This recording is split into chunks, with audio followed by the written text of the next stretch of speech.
Hello and welcome to Truth and Transparency. Lovely Friday midday live. Again, hope you guys are doing all right, if not better than all right. Thank you, moderators, for being here, members, subscribers. You know what to do. At some point in time, either you're going to like it or it's not going to be your cup of tea. Make yourself known, thumbs up or thumbs down the video. Share it with your friends. Again, welcome. Best channel on YouTube. I'll take it there, Crazy P. Again, good afternoon, good morning, depending on where you're at. Let's do this. What's up, New Orleans lady? We had a couple new people in blue. Look out. Floydie, the place to be. TNT. You guys, you can't make this shit up. President of the University of Idaho. Say what? President of the University of Idaho, Kumar Scott Green, lived at 1122 King Road. Boom. His parents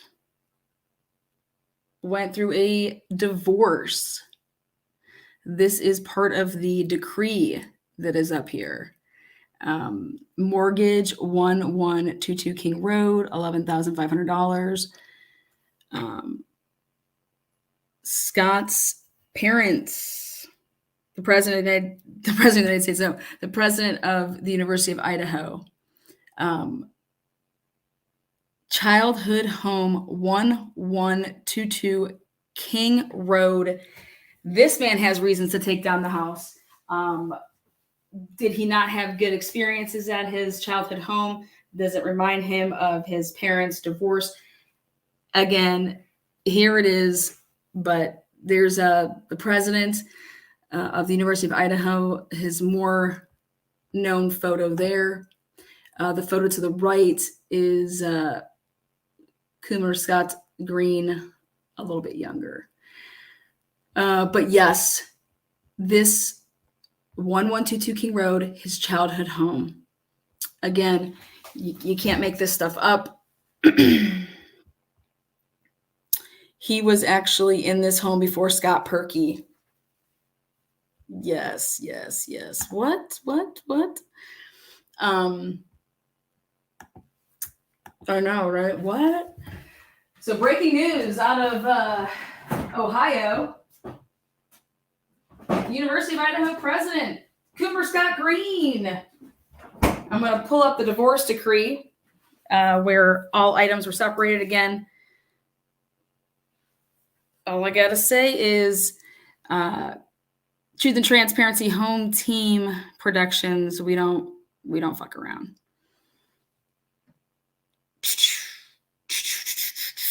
This is the biggest twist yet. I mean, it's not so much of a twist. I just don't understand how everybody and their mother wanted to live at this house. It's like the place to be.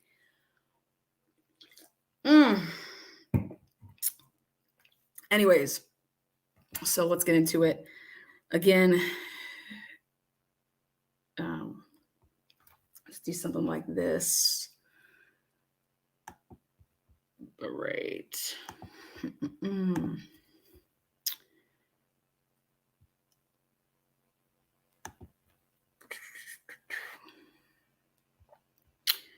All right, something that I'm going to show you guys first is this lowly document. We're going to get all the good things. All the good things.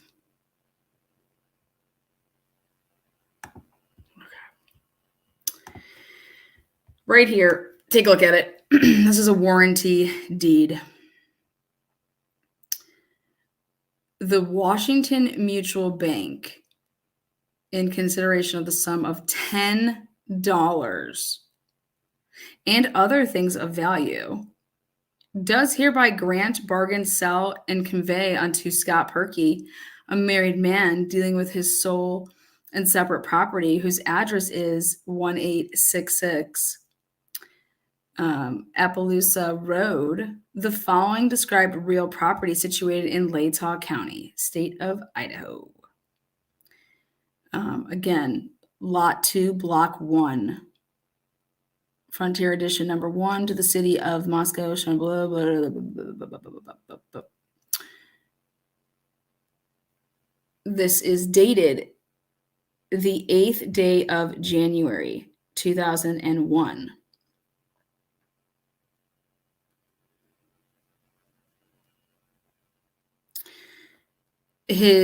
The person that notarized all of this, look at California, okay?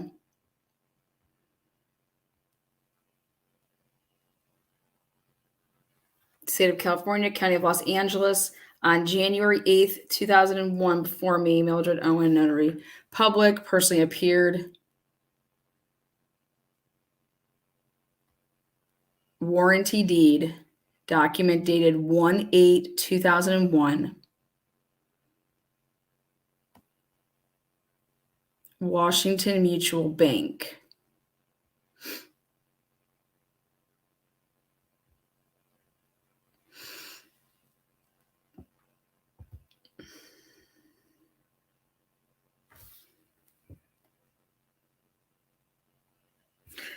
This was purchasing. It's going to get really crazy here, though. So you're going to have to try to follow along how this happens. $10 $10 and some other stuff. Okay. Ready? Now, what he's living at, the address that the sole separate property whose address is, that's his address. So that's just where he was residing, okay, when he purchased what it seems like from the bank for $10. Ready? 1122 King Road. $10. Okay. But I think he was when he was doing this, I think that he was in LA, when he was doing this. Why would you have a notary in the state of California, County of Los Angeles? What's going on here?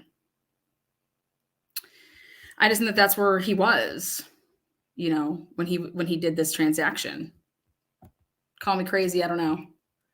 You guys can be the judge and the jury. But guess who was in California, Los Angeles at the same time? None other than Emily Gordon, UCLA, Kenji Morrow, UCLA, Stanford.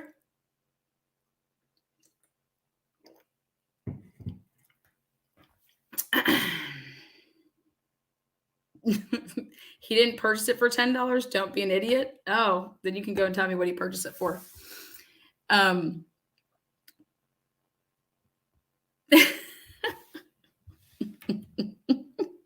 just reading the paper to you. What do you want? Warranty deed. What do you guys think this is? Okay, you think I'm just making this up? That Washington Mutual Bank, in consideration of the sum of $10 and other things of value, does hereby grant, bargain, sell, and convey unto Scott Perkey, a married man dealing with his sole and separate property, whose address is 1866 Appaloosa Road, Moscow, Idaho, the following described real property situated in Latah County, state of Idaho. Go look up Lot 2, Block 1, Frontier Edition, number 1 to the city. Go look up where this is. Okay.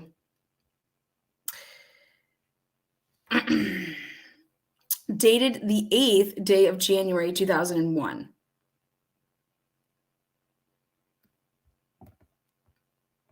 The bank owned 1122 King.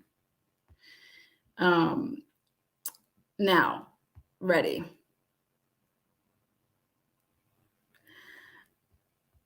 Oh, don't worry. We'll get to all that. We'll get to all that. Okay. You guys think I'm just making this up?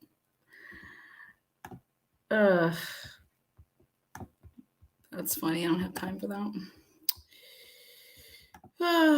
Okay, let's take a look at next up. Now, there were two quitclaim deeds, and we're going to talk about it. Okay, so here we go. Very strange, just very strange. Okay, let's see.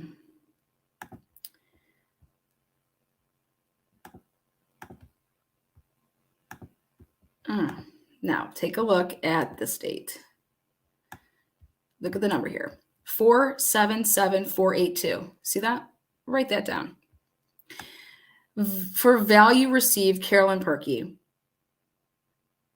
does hereby convey release forever quitclaim onto Scott Perky, whose current address is the following described premises to it. Lot 2, Block 1. Okay. They started passing this back and forth to each other. Okay. This is the first one. All right. Dated on the 25th day of June, 2003. Okay. June 25th, 2003. Write down this number, 477482. Okay. True, at Leslie. Maybe he inherited the property. Just wait for it. Why don't we just wait for it? Why don't we just wait for it? Now let's go back to this. Let's see. Go here. Okay, perfect. Now bring you guys back in. Share screen. There it is. Now take a look at this number. 454653. Totally a different number, right? Totally different. For value received, Carolina Perky does hereby, same thing. Oh, dated 1/10/01. So you guys saw the first thing, which was January 8th, 2001. 2 days later, 01/10. Okay. Here you go.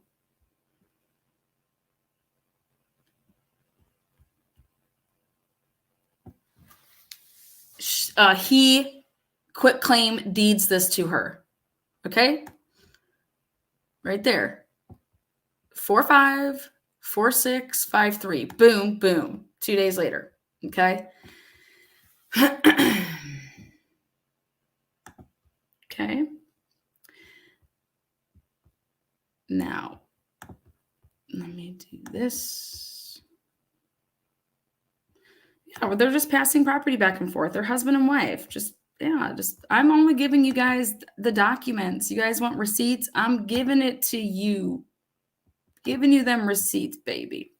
Now, let's take a look at Scott Perky's life and just kind of like where he got all his money.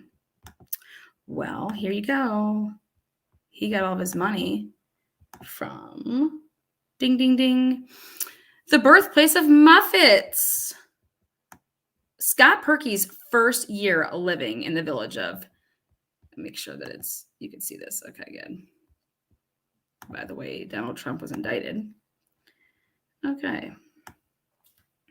Scott Perky's first year living in the village of Keysville was a busy one. You guys can read all about it, but the Muffets Corporation was established, and in 1924, the Perkys moved so that Scott could oversee operations, but basically they end up selling to Quaker. Okay. You can read all about, but this is where Scott Perky,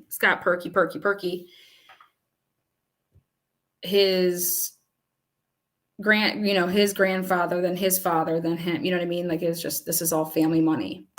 Scott Perky had family money. Okay. It's totally normal for spouses to bounce a house back and forth to each other in 48 hours. Nothing to see here. I love comments like that. Um,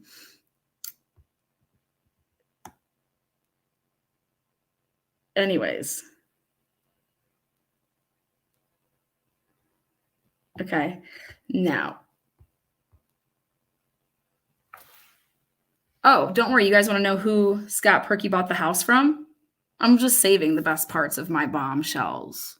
Scott Perky bought the 1122 King Road house from none other than Ronald and Frances Dupont. Dupont. Yes, Dupont. Ronald and Frances Dupont.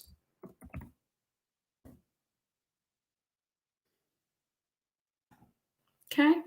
Okay. Let's go check it out. But go ahead. Feel free to indulge in, but this is what I think's stellar here. Scott's mother is literally buried a couple miles, 10, 15 miles, maybe 20, 30 miles from like Columbus, Ohio. Like it's Riverside Cemetery, because over here in Clintonville, she went to the university, the Ohio State University, the Ohio State University. They have Ohio ties.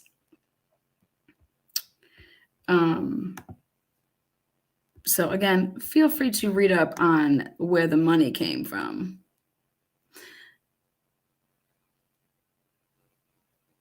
Muffets are still with us today. Part of the Quaker Oats family of products under the umbrella of PepsiCo. The shredded wheat cereal created by Henry and Scott Perky have added billions to the company's coffeers and have since been copied by other companies. So if your North Country Day has ever gotten off to a perky start with a scrumptious bowl of shredded wheat, now you know why. Just put it in my mouth. Thank you. Perky. I thought they came up with Percocets.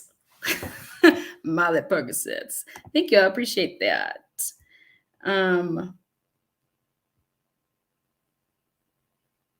Yeah, Batavia.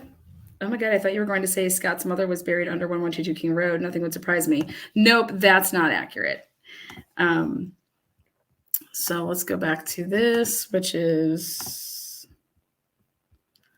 I'm gonna put up, let's see.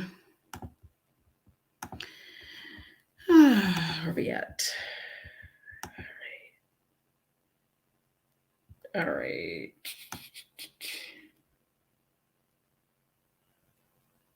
Now we're going to go back before Scott Perky had this.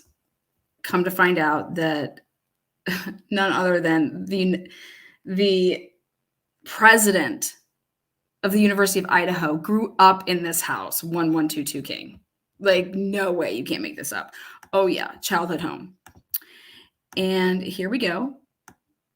Nothing to see here.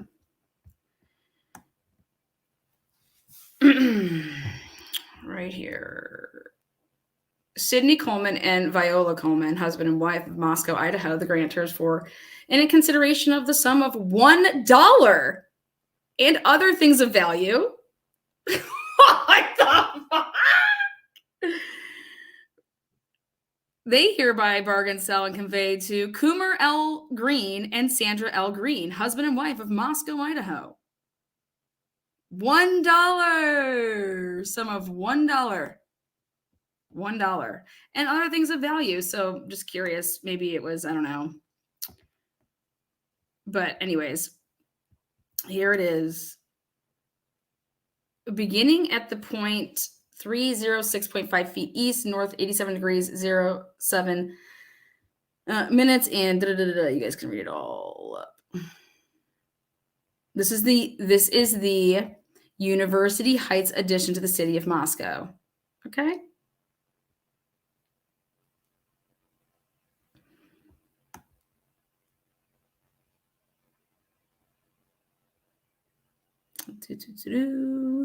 together with in all singular, the tenants dated this 20 day of June 1967.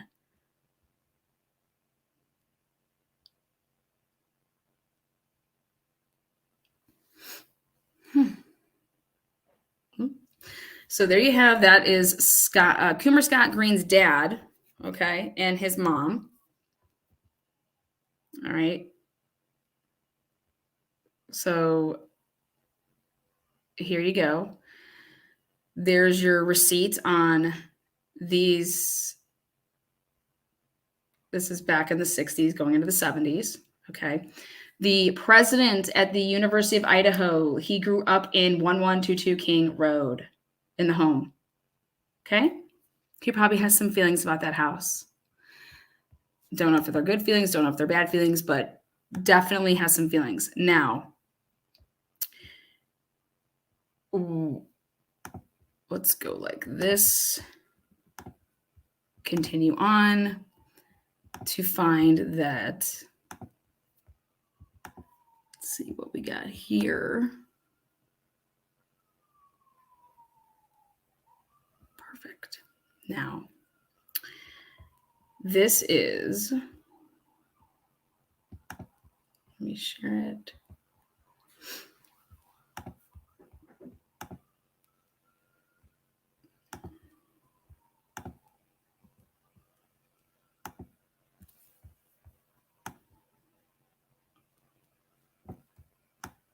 In the District Court of the 5th Judicial District of the State of Idaho and for the County of Gooding, Sandra L. Green, plaintiff, Coomer L. Green, defendant. Okay. Well, they're going to get a divorce. Judgment and decree. So went ahead and took a look. See? Okay. And she was granted her divorce. That the property settlement and child custody agreement executed by the parties hereto and bearing date of August 14th, 1973, be and the same is hereby ratified, approved, and confirmed. Okay. And then you continue on to where they break it all down. And right here.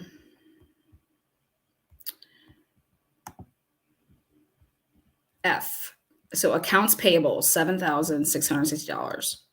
Bank overdraft, $5,817. Notes payable, $26,000. Estimated income taxes net of refund, $6,000. Other payables, $10,068. Mortgage 1122 King Road, $11,500. They refinanced at some point because there was no mortgage of that house. So they refinanced at some point. But right there, mortgage 1122 King Road, $11,500. They bought it for $1. Okay. They owed $11,500 on that house. So clearly, I mean, what do they, this house just keeps on like, wait till you see. So taking us back here to right there, mortgage 1122 King Road. They had house in Boise as well. Okay. So let's go. But yeah, this is just to show more of like a crossing your T's, dotting your I's. It's all there.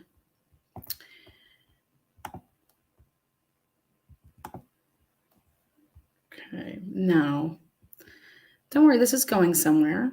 It's definitely going somewhere. They always go somewhere. It's going in order. Let's take a look at this.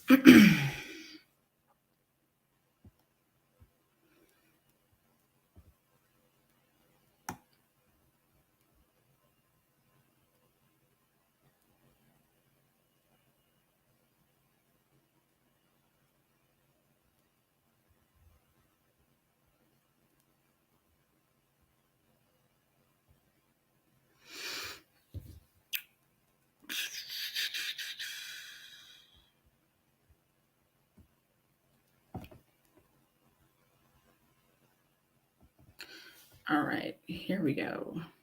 Let me share the screen. Warranty deed. For value received, Sandra L. Green and Coomer L. Green, the grantors, do hereby grant, bargain, and sell.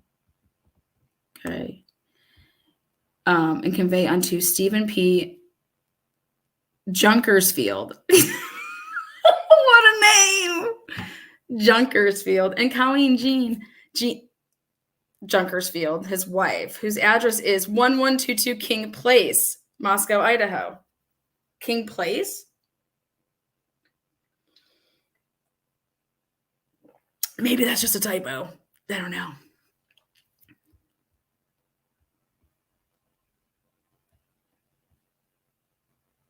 Not sure.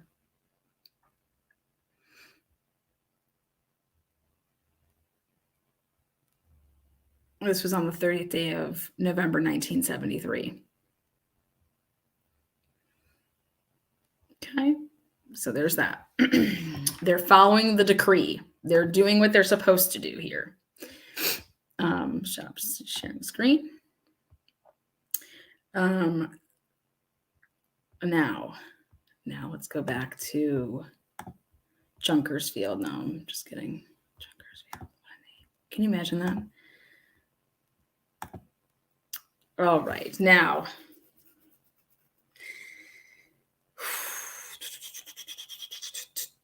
Here we go. How did Scott Perky get this address? Well, Ronald J. Dupont and Francis D. Dupont, grantors of 3668 Larson Road, Moscow, hereby convey grant and warrant to Scott Perky and Carolina Perky, and then at 1122 King Road, Moscow. That's where they were living at the time. Remember I told you that they rented, okay?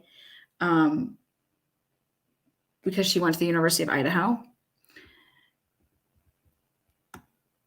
The following describe track map, blah, blah, blah, blah. Beginning at 0.3065 feet east. Just keep reading. Location of the above described property, 1122 King Street, Moscow, Idaho. So King Road, King Street, King Place. I want you guys to take a look at something.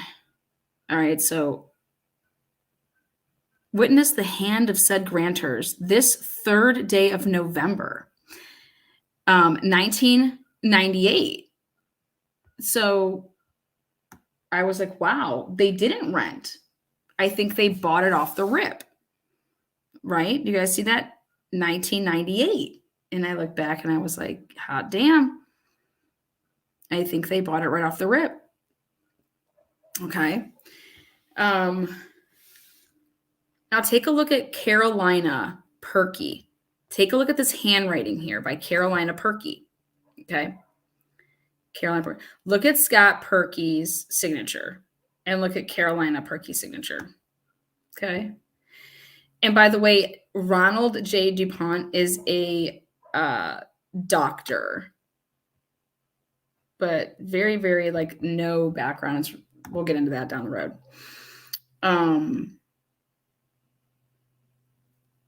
So I said, wait a second, 1998. Interesting. From the Dupont family here, which don't get your, hopes up. There is no immediate connection to the Delaware Duponts. So I know people have been saying that. Just hang tight. We'll get there. Now, next.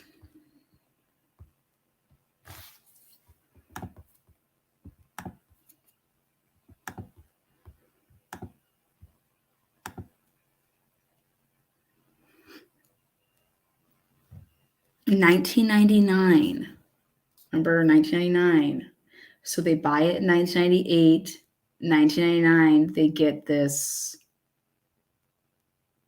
Small World Software LLC. Remember? Okay, now let's go back to this. All right, so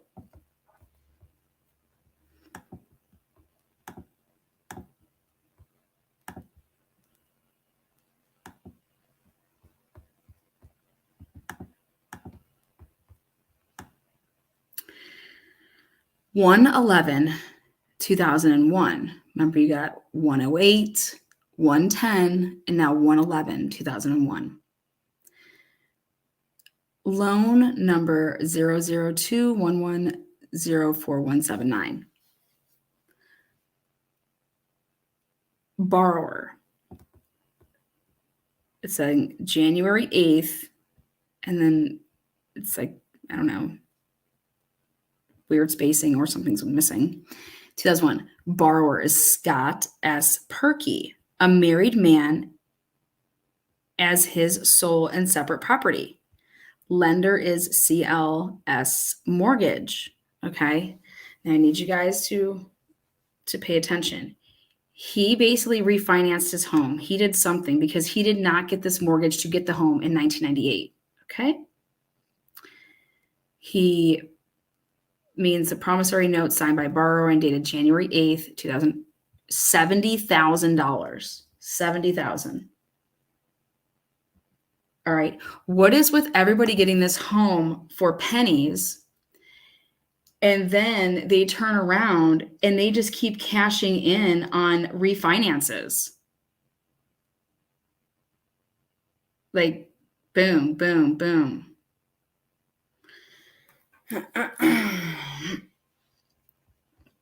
And what did he need? So this is not go with, they bought it in 98. So then stuff started happening in 2001 where they're passing this quick claim. They do the quick claim, passing it back and forth.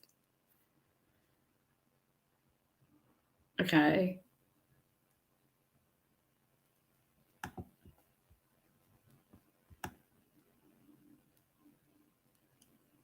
So this bank, CLS Mortgage,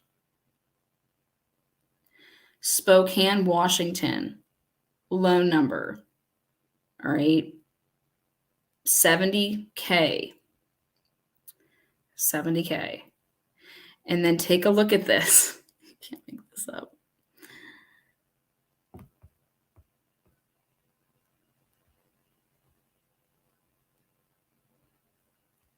Which currently has the address of 1866 Appaloosa Road.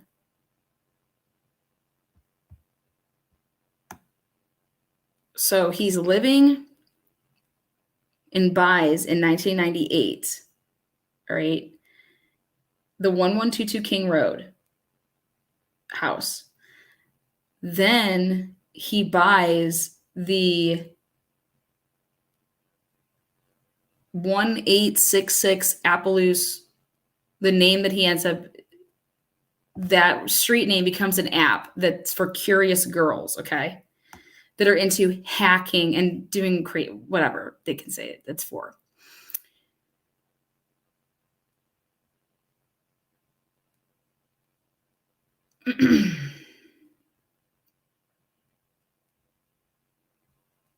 Deed of trust. This security instrument secures to lender the repayment of the loan and all renewals, extensions, and modifications of the note. The performance of borrowers' covenants and agreements under this security instrument and the note. For this purpose, borrower irrevocably grants and conveys to trustee in trust with power of sale the following described property located in Latah. So boom, they're saying that this money is needed to buy this now house. 1866 Appaloosa Road. But they're quick claiming deeds back and forth for the King Road property while doing this.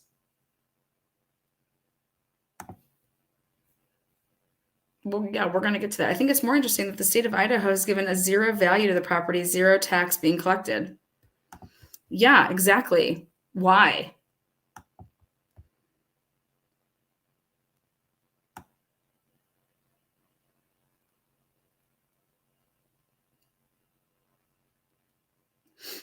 Was someone trying to avoid taxes? That kind of fishy stuff went on behind a big bust where I currently live. I worked at a real estate agency where we saw crooked stuff between bankers and builders. Hmm. I'm just looking at your guys' chats now.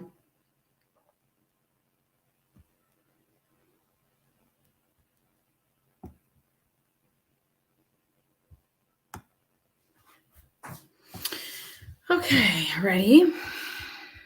Continuing on. So,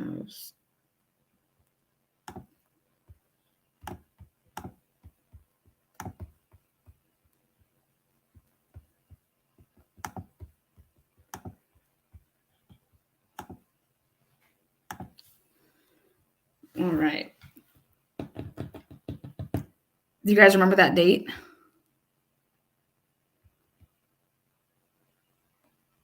January, a bunch of stuff was going on like January 8th, January 10th, January 11th. I'm going to check this out.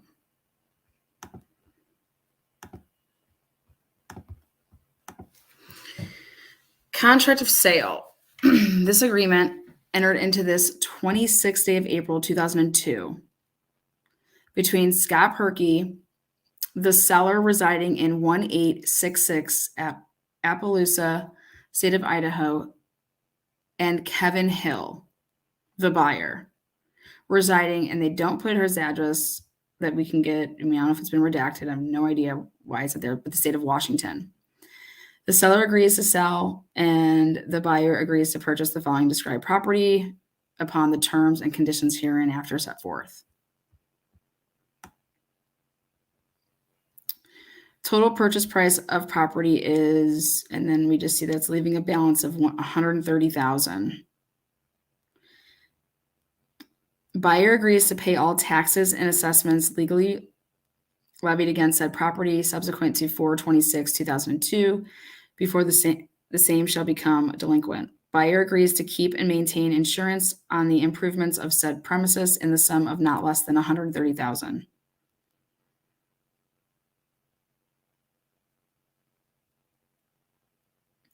In the event that the buyer shall fail to make the payments as set forth in this agreement, or any of them punctually and upon the terms and at the time specified, or commit waste upon the premises, the seller may, at his option, declare such a forfeit by written notice to the buyer.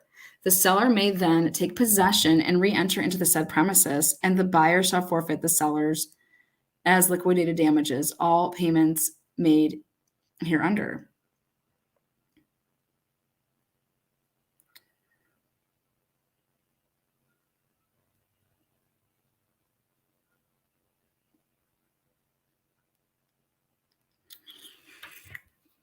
So this is what you would consider, in my opinion, is this like a land contract?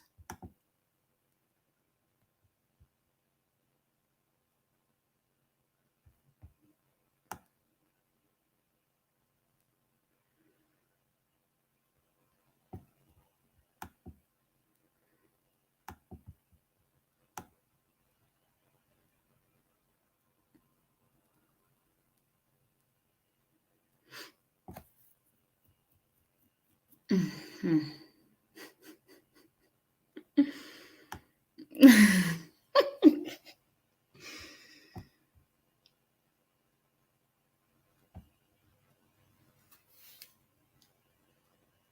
Oh boy. Oh boy. Oh boy. So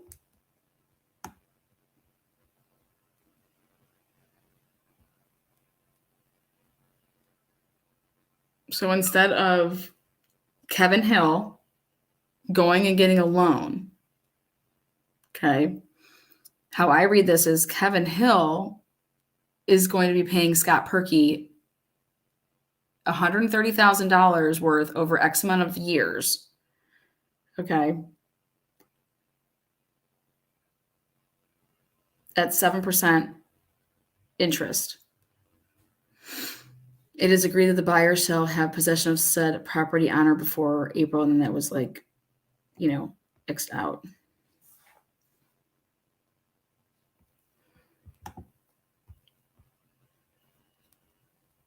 Okay, moving on. Again, remember, Scott Hill. Now remember, 1999, we got Small World Software, LLC. We got Scott Perky goes, he buys that house, the King Road house. He buys the Appaloosa house. And now just turns around and he's going to land contract this out to a Kevin Hill. Like, who the fuck is Kevin Hill, right?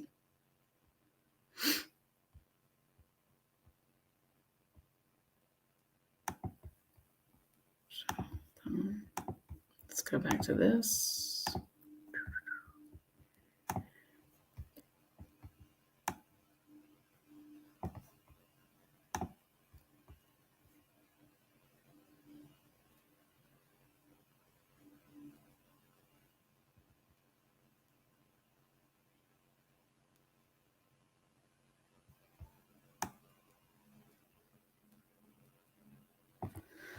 Okay, so then I found this.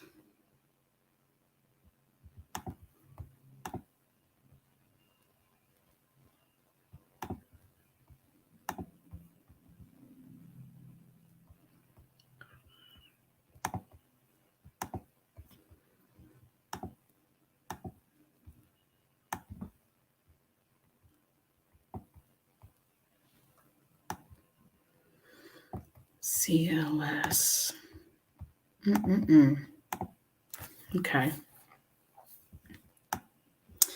This instrument must be recorded in Latah County, Idaho. Recording request by Wells Fargo Home Mortgages, Fidelity National PO Box. Appointment of successor trustee. Loan number.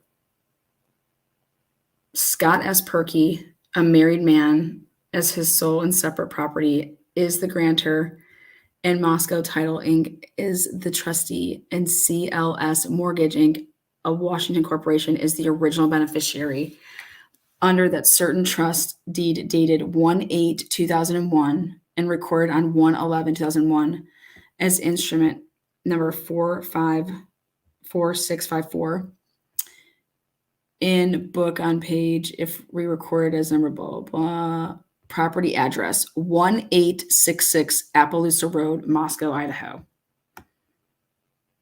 And whereas the undersigned, who is the present beneficiary under said trust deed, desires to appoint a successor trustee under said deed of trust in place and instead of the present trustee thereunder. Now, therefore, in view of the premises, the undersigned hereby appoints Fidelity National Title Insurance Company, whose address is 15661 Red Hill Ave, Suite 200, Tustin, California, as successor trustee under said trust deed, to have all the powers of said original trustee effective immediately, dated July 12, 2003. Now, we're going to go back. We'll come back to Carolyn's signature in a second. That's up next.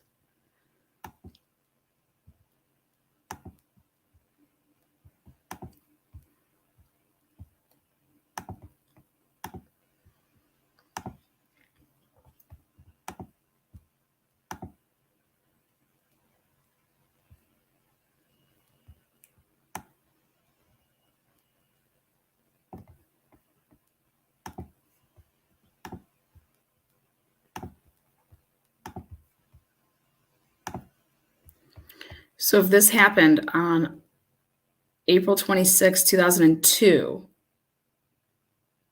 now what is he doing with the property on July of 2003.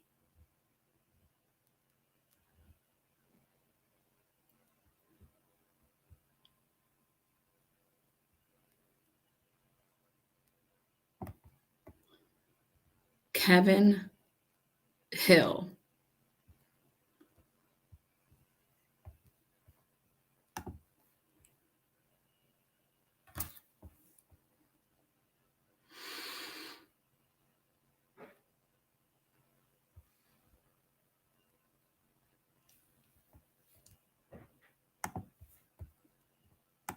Again, this is a contract of sale. 2002. Then all of a sudden in 2003, there's a trustee deed, and it has to do with Scott Perky and that property, and nothing to do with Kevin Hill.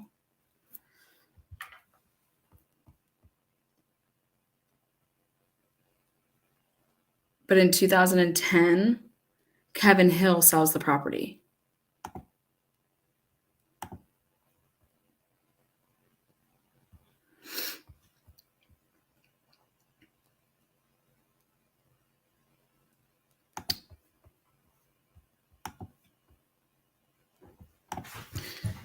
Now,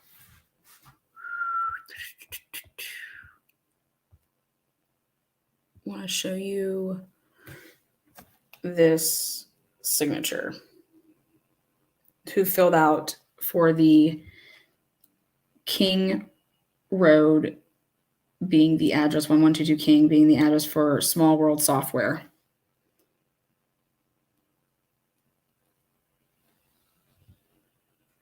So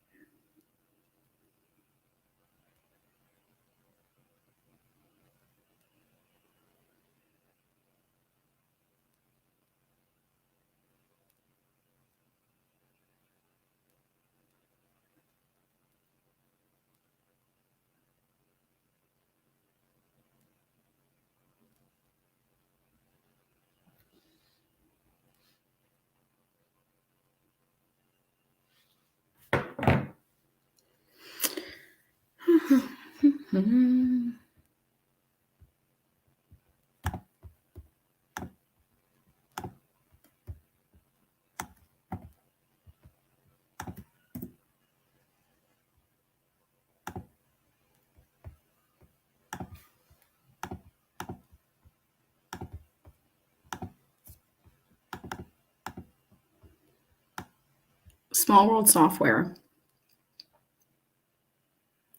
Signed by Scott Perky. By Scott Perky. You see that? Small World Software.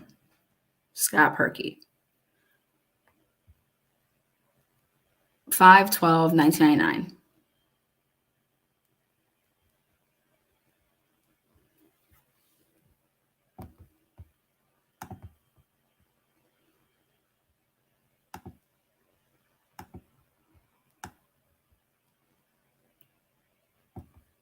Scott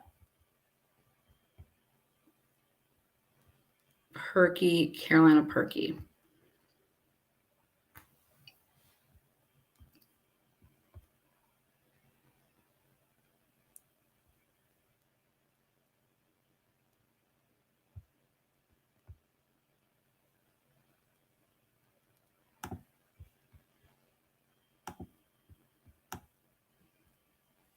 Trustee's deed 12/27/2000, First American Title Insurance Company to Washington Mutual Bank.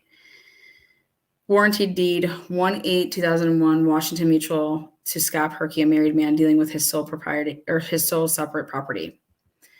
Carolina Perky to Scott S. Perky, 1/10/2001. 6/25/2003, Carolina Perky to Scott S. Perky. That's another quick claim. But look at this. 3/25/2003, Scott Perky to Robert Angler and Rhonda L. Angler. That doesn't even come in the right order. 6/25 is after 3/25. 2003. 477482, 477483.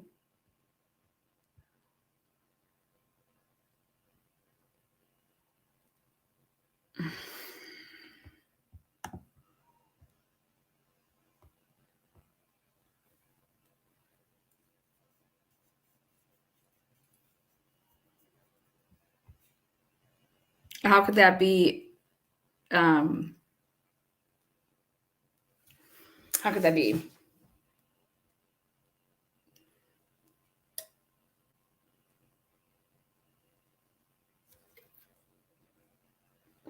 Scott has a child. These two have a child together. Yeah, that's the only thing that's possible. But then how does Kevin Hill sell the house in 2010 if he defaulted? Elites do that all the time. Scott Perky is some old money goon. Maybe not. Yeah, they just. So now we're going to go back to the soft world or small world software LLC.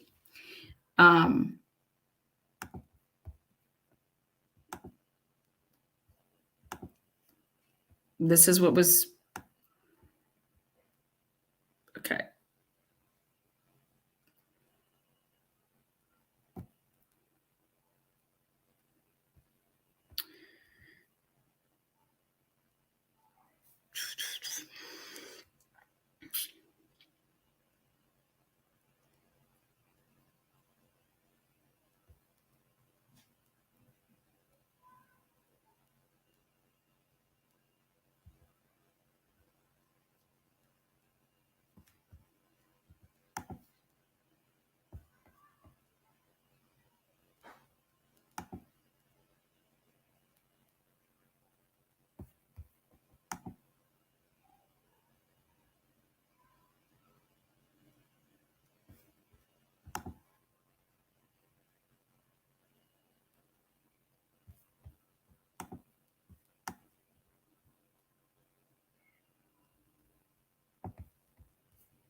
So we're going to get into. Do you guys remember when I did a live about Kaylee at Walmart with her boyfriend? She thinks that she sees the missing woman. Do you guys remember that live I did? So when I did that live and I talked about, hello, Miss Nine. When I did that live and I talked about, we grabbed the report when Kaylee was at the Walmart with her boyfriend and she calls to report that she sees this missing woman that she saw from her hometown on a poster or, flyer. Okay. Good. You guys all remember this, right? Okay, perfect. Ready? Do you remember when I said, what in the hell? I said that happened in 2021 in October. In October, I think it was 5th of 2021. And I immediately noticed and I said, WTF, why does Kaylee have the address 1122 King Road listed as her home address? Yes, it was a lady that vanished and they found that she was in her car submerged in water. Okay. But what I thought was interesting from what I was doing with my research was the address that Kaylee used in the fall of 2021. She did not live at 1122 King Road until the summer of 2022. She didn't live there, okay? Kaylee did not live at 1122 King Road, all right? So the report, when it lists who called in, what time the call was, they give you give your name, you give, your address, okay? Why would Kaylee say that she lived at 1122 King Road? Okay. The person that lived there at 1122 King Road was, at that time in 2021, in the fall, was Maddie and her 5 hi-fis. Okay, the people that lived in the house before all of, what has happened with, in 2022. In the summer, people start subletting and people start moving in, and the original people that Maddie lived with, they all start moving out. Okay. So why did Kaylee give that address as her address? Okay. Kaylee lived on campus with somebody else, remember? Kaylee lived in an apartment with somebody else. Kaylee lived in the sorority house, okay? Remember, go back and listen to what Mr. and Mrs. Gonsalves said at the candle vigil where everybody lived, all right?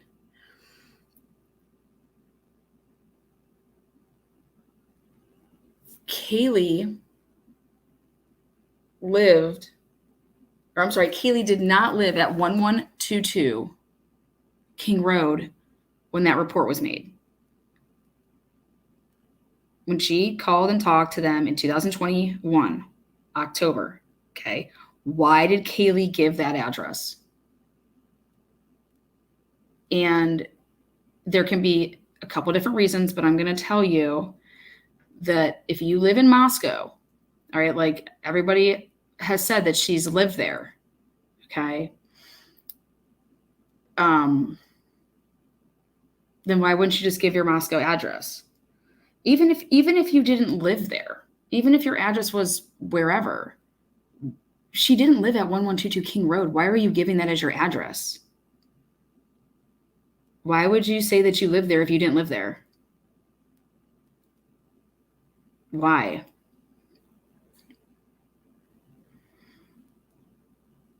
No, she was not soon to be living there. This was in the fall. She had no idea that she was going to be living there. This was in the fall of 2021. So you have October.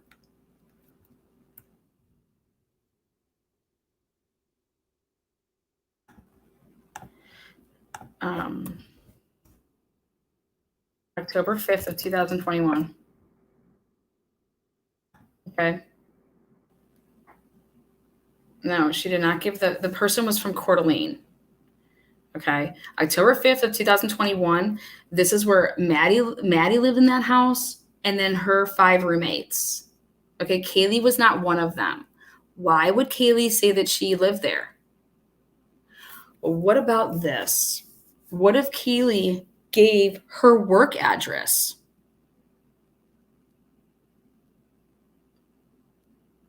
What if Kaylee gave her work address?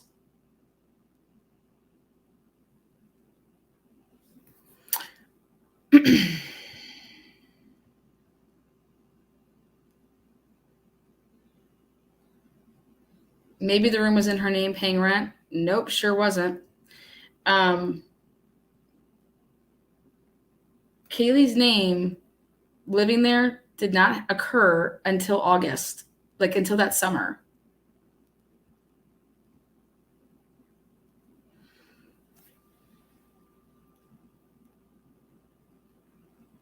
So if an officer says, so I went back and looked. Remember when COVID hit in 2020?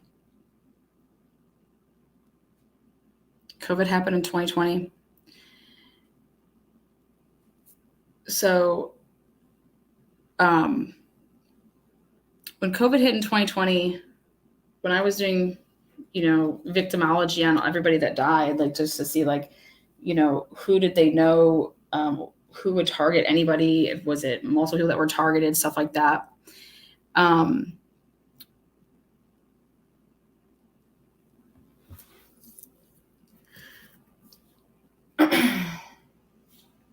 had come across that Kaylee used her sister's address at one point. And I didn't know if she just was using that because I believe it was a house that possibly like the grandparents had passed away and they inherited the house. I don't know if like Haley's sister ever lived there, Olivia, or before she moved to LA. But Kaylee and Olivia shared the same address in May of 2021. Okay. And I'll have to go back and check my records. But it always bothered me why Kaylee would give an address as her home address, knowing that she didn't live there. And if you were afraid, why would you give that address where like the people that you care about, are?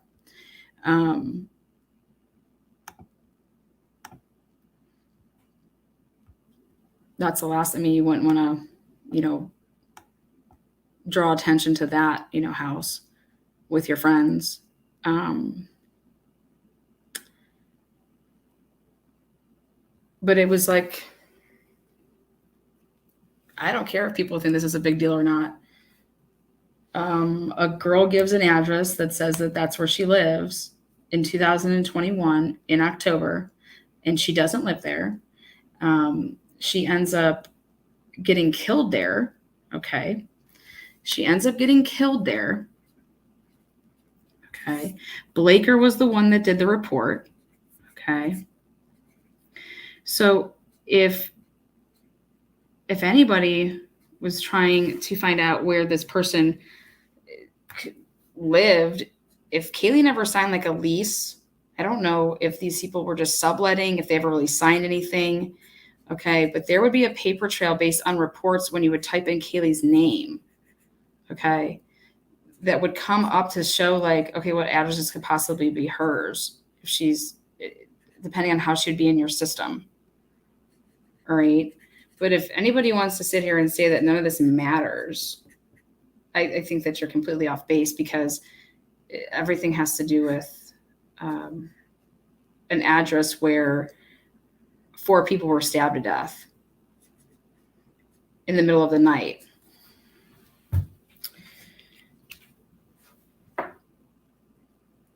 Blaker's the one that took that call.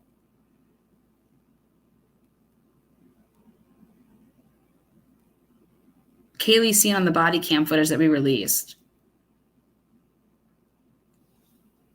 being then at that house, in August, very mature, basically saying, no, I have no idea how this stuff goes. We don't get noise complaints. Like she's like, no, I have no idea how this goes. Like, please enlighten me. But I scratched my head, and for Kaylee to say that she was living in a home that she was not living in, and then this ends up being a home that she ends up living in, okay, a year later, and being murdered in that home a year later.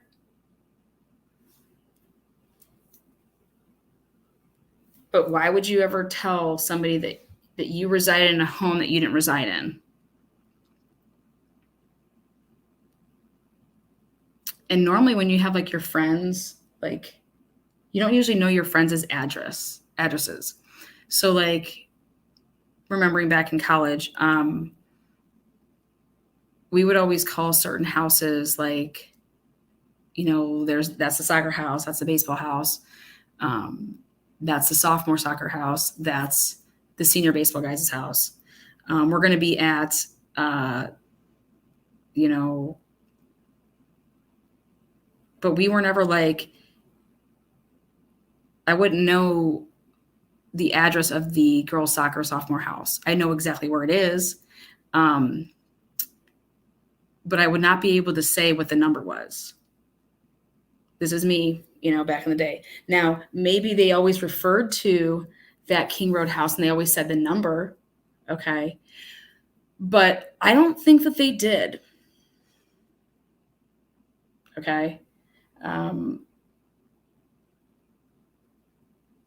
you have to remember that when this happened in the beginning of the fall of 2021, Maddie and these girls would have just moved in. So it wasn't like, how would you know the number to be able to give that? But at the end of the day, why wouldn't you just say wherever you were living?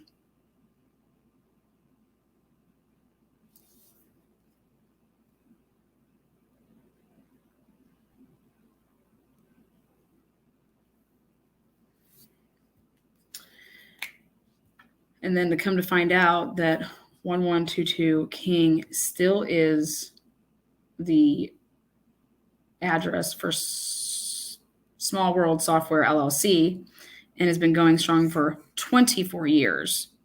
Okay, all the times that they go and do all this paperwork and transfer stuff and blah, blah, blah, blah, and all these, they're, how many addresses Scott Perky has connected to his name?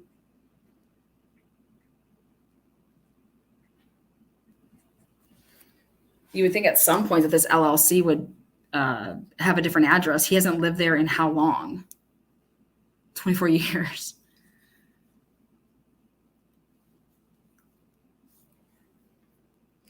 So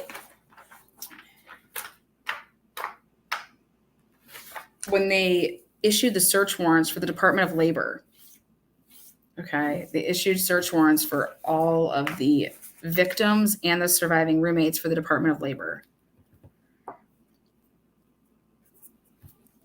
It's pretty interesting to me.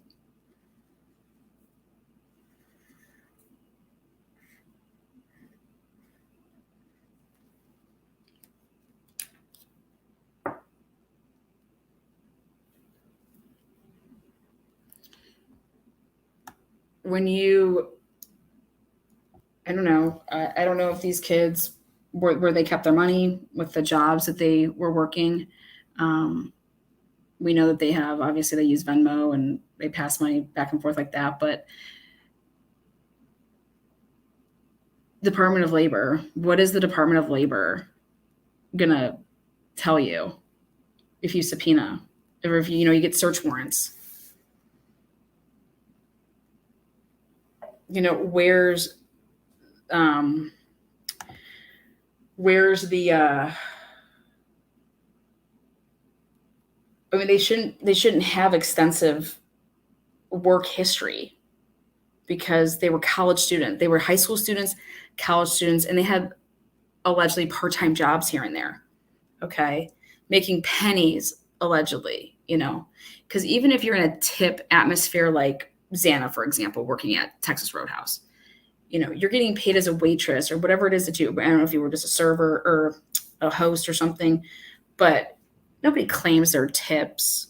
Even if you work at a coffee shop, like you're getting your hourly, you're not claiming your tips.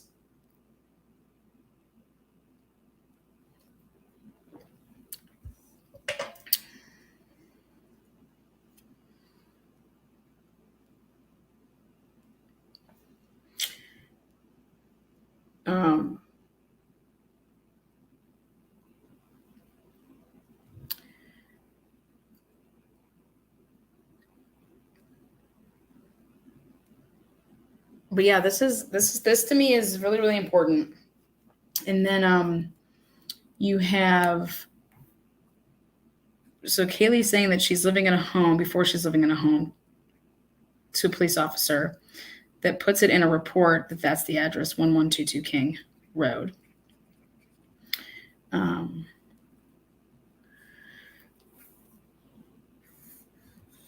Then we have, not only were the roommates questioned, but immediately the neighbors were questioned and doing interviews, according to the Argonaut. So on 11/13/2022, the Argonaut article on Instagram said that the roommates were being interviewed and the neighbors were being interviewed.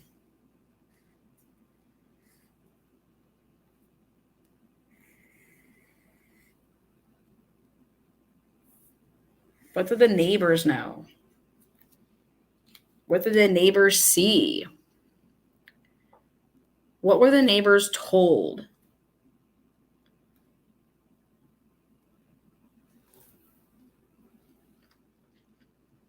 Your neighbors know everything about you. Think about it. If somebody was to ask you about your neighbors, what could you tell them about your neighbors? You could tell them a lot more than you would think if asked the right questions. Yes, those houses were so close together.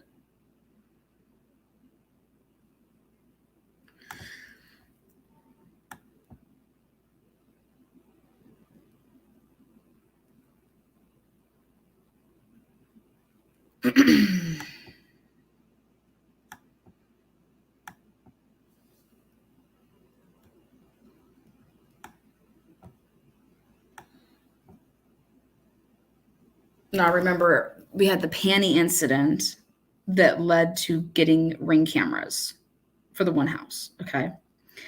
You have the house that's right next to the 1122 King house, the small little one that's, saying that's 50 feet away. But then you have the one right behind it. All right. And then you have the cul-de-sac house where Jack D lived. Okay. And that's where a lot of the noise complaints we've showed lately. You have obviously the Queen Road Apartments. But that's like a huge big structure. But one of the body cams that we showed how somebody was literally looking down and over at that area for a noise complaint, and that you could see stuff in between the two apartments, like the buildings of the 500 Queens. We showed you guys that in a video that we had the body cam back. I don't even know if it's been, what's it, like a month ago?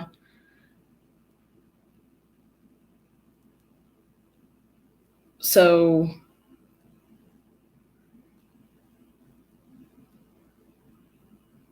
when the Argonaut reported that the roommates were being interviewed and the neighbors, who told them that?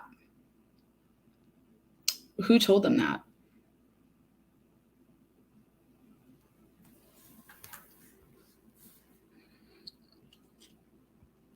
I mean, if you think about this, if this happened in the middle of the night, okay, if this happened in the middle of the night,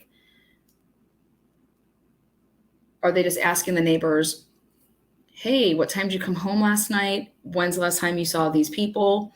Did you notice anything odd, strange? Oh, do you have cameras? Can we get those from you? Did these interviews take place down at the station? Did these interviews take place at their home? Who's doing these interviewing? The reason I ask is because Payne and Blaker, they don't arrive on scene until 4:00 to go through it. And the first responding officers, the three of them, they're doing what you're supposed to do. You have a checklist and you rope off the scene. Okay, you're supposed to keep people separated from each other. Okay, if people are witnesses or people, that's what you're supposed to do. You don't let everybody huddle and talk about everything. You're supposed to separate people. Maybe get some initial stuff from them. But they're securing the scene. They have their checklist. They have to then start a log of anybody that entered, or anybody that entered in the roped off area that they're using, and when they come in it, when they leave from the crime scene, roped off area. So, but the Argonaut Post, and here I'll put it up on the screen.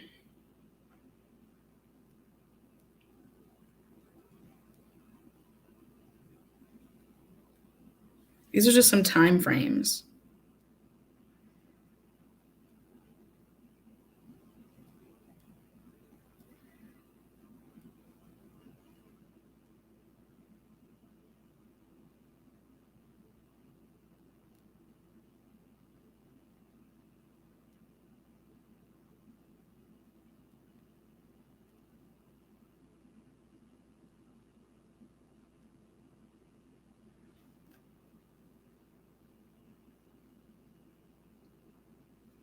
Let's share these.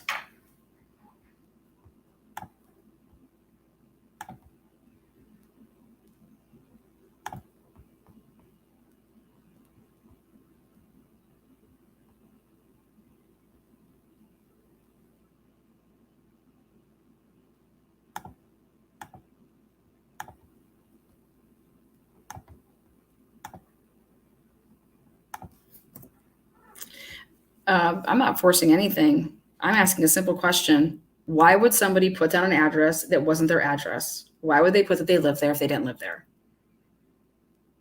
I've never done that in my whole entire life. I never gave an address when I was asked by law enforcement to give my address, that I gave a different address that I did not live at.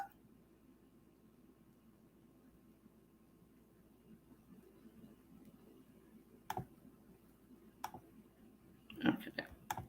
Here we go. All right.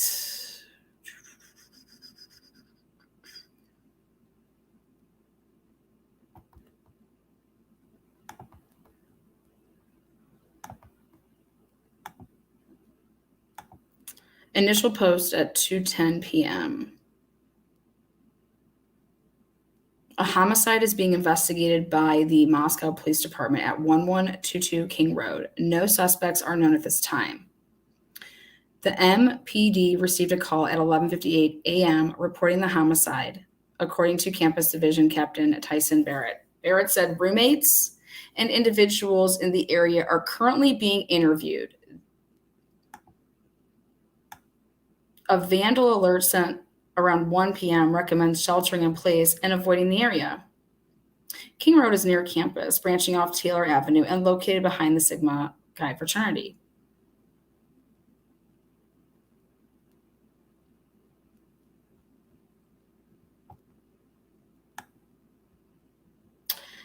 Barrett said roommates and individuals in the area are currently being interviewed. Now, was he there at the crime scene? They're being interviewed. So this is coming from the guy that he wrote up. Well, he was part of it in the beginning, and then all of a sudden he was not part. This Tyson guy, and I'm not sure if it's because there was a conflict of interest with, I believe he has a student that goes to the school. But right here,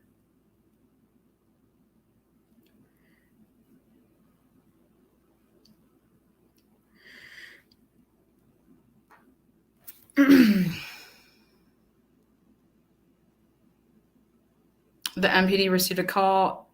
It's the MPD that's saying that the roommates and individuals in the area are currently being interviewed.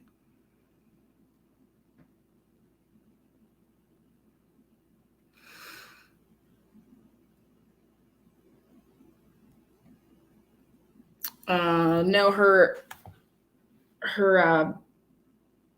this is what, like, when you call the police and you report something and then they ask you for like your information. What's your address? Where do you live? What's your address? Okay. What's your name? Okay. Your caller. Okay. You give them your name, your address.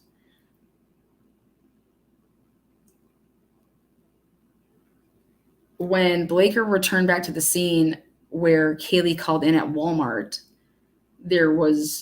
he couldn't find this woman anywhere, and there was no vehicle that he could see. But again, initial post, 2:10 p.m.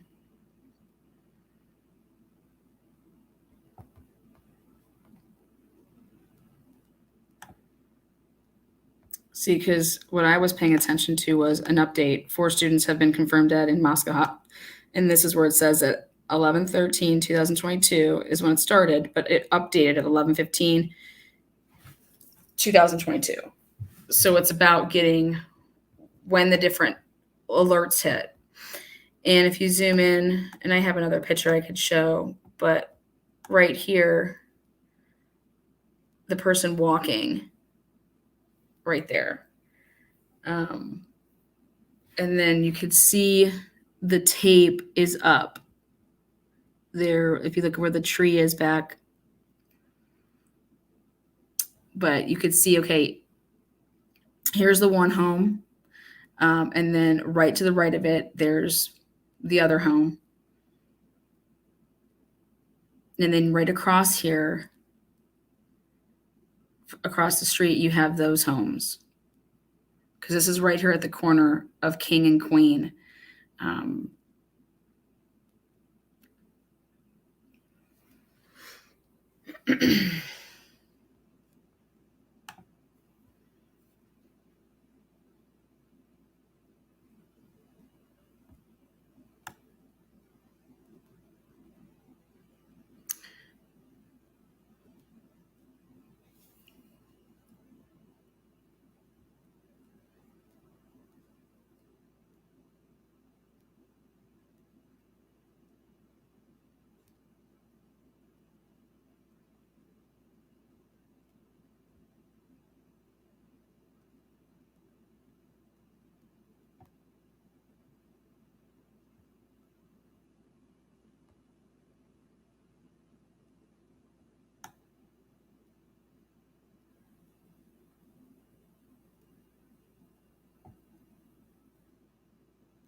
Just a reminder that anybody that addresses anybody in chat, I just simply remove. Because if you guys don't block each other and you disrupt chat, I just simply remove you. That's how it goes.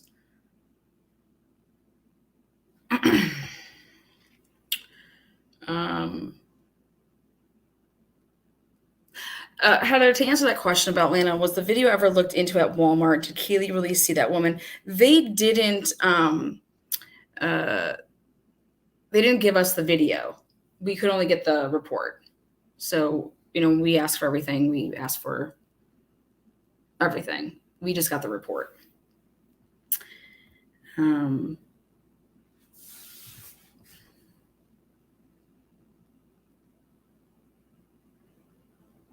Let's just move on from talking about that in chat. That's not what we're talking about.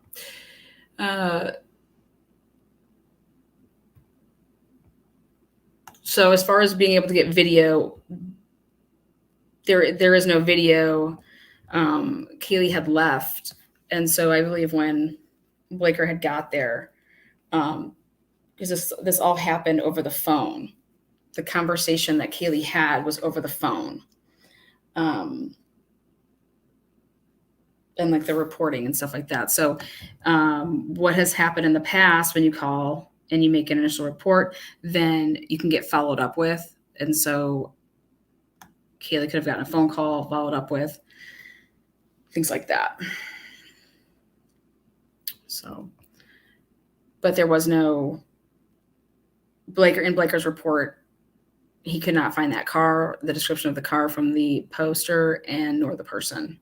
Now, I don't know if Blaker went through the Walmart camera footage from Walmart, but my guess would be no. That seems like it would be a little extreme, a little extreme for them. So she wasn't living there, but using the address. She used it for that occasion.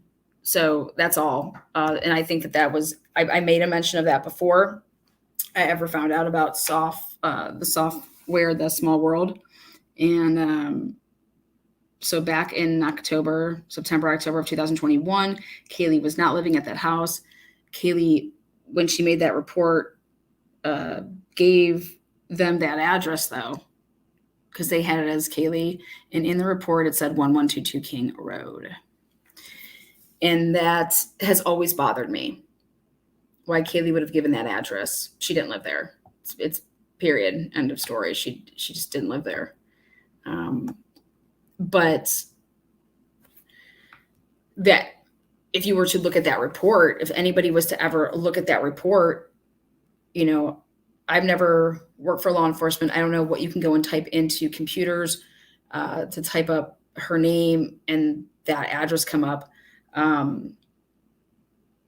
But she gave that address as they had it listed as her name, and that was the address. So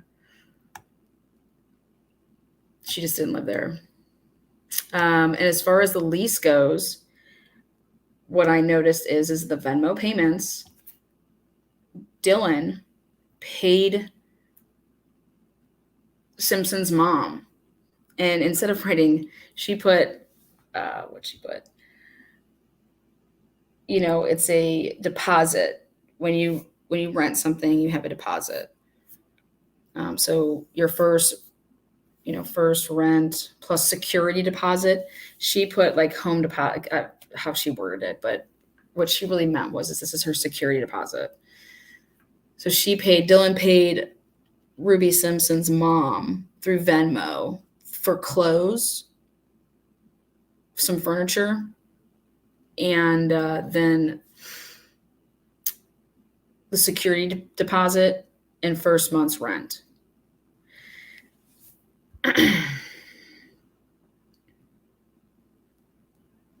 How do we know that she gave the address? Maybe the cop put it there. We can attempt to get the call, but it's in the report. So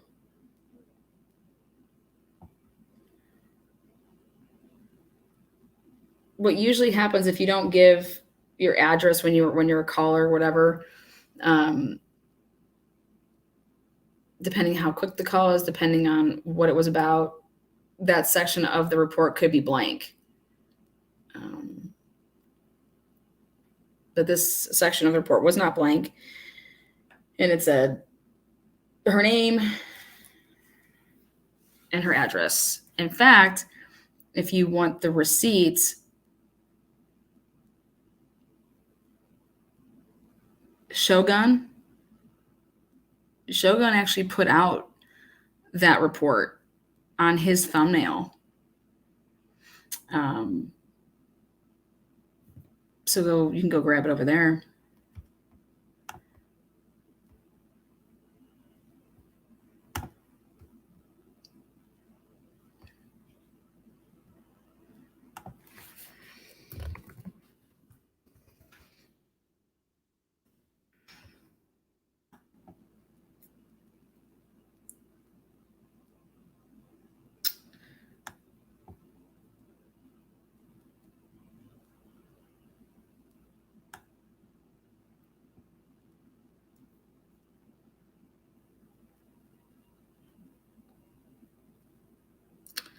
Um, 100 there, Cindy.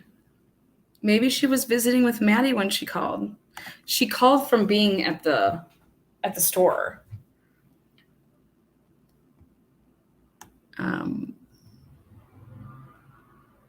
These are all things that I went through and thought about.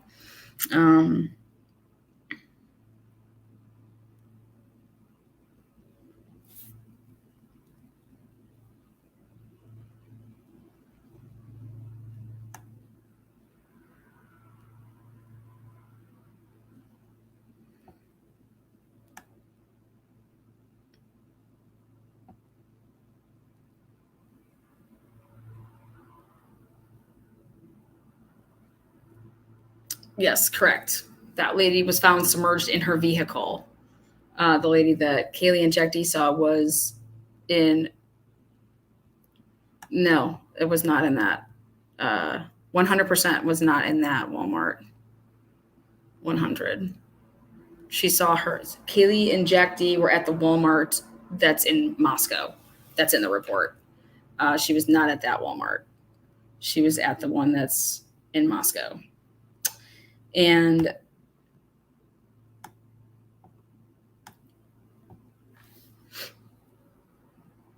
so again, you're asked for your address. So she gave, again, Kaylee gave that address.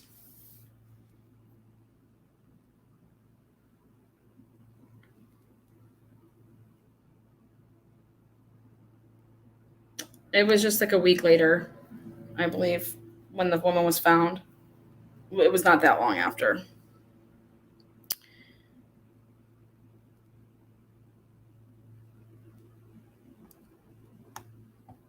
It's just a very simple type of question. If somebody says, "Okay, let me go ahead and get your address, hon," like if you're calling in to report something, oh, what's my address?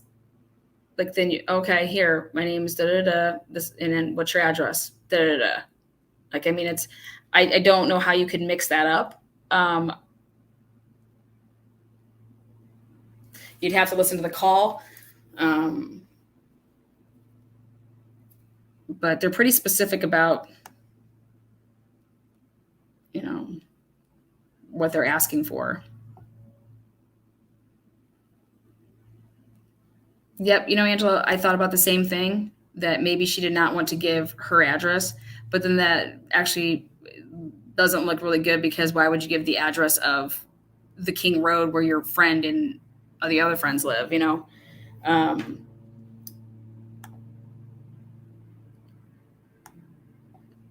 Again, this was a whole year almost before she lived there.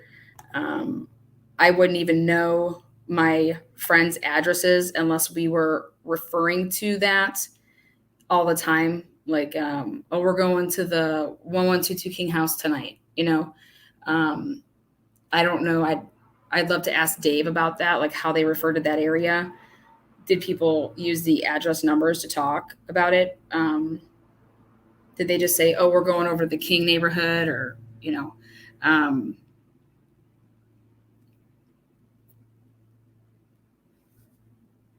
I don't think she started with a lie. I don't think that she offered up what her address was. I don't think she started with a lie. I have no idea. Where did Kaylee live? Where did Kaylee live her junior year? Where did Kaylee live where did Kaylee live her junior year? Before she moved into the Moscow house, the 1122 King House, where did she live her junior year?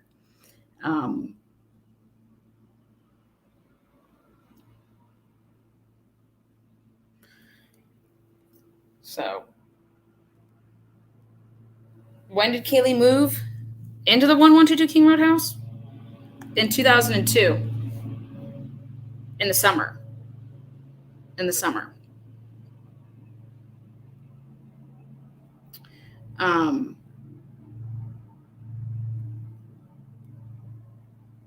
It's not about that you're giving a BF's address. It's a simple question. When you're filling out a report, if you go to the police station and you fill out a report and it asks for your information, okay? Same thing when you're giving a report over the phone and you're asked your information. Like, okay, Kaylee, what's your phone number? What's a good number to reach you at? Okay, and what's your address? Okay.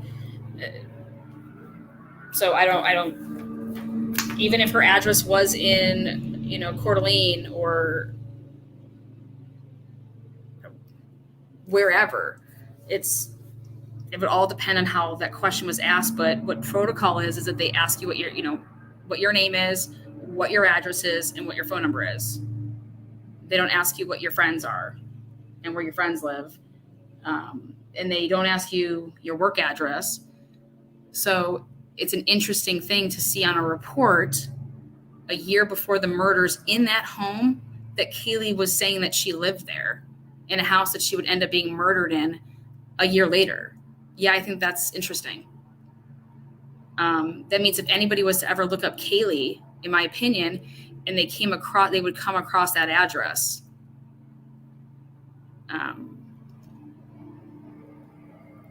Remember how Kaylee had to give her ID in August to the officer?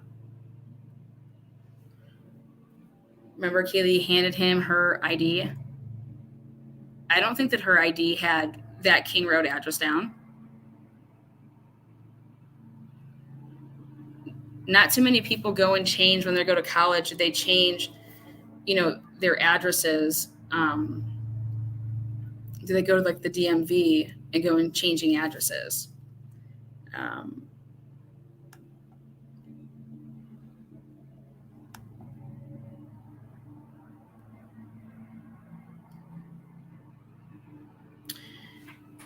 Kaylee had only lived in the King 1122 King Road house. She moved in the summer of 2022.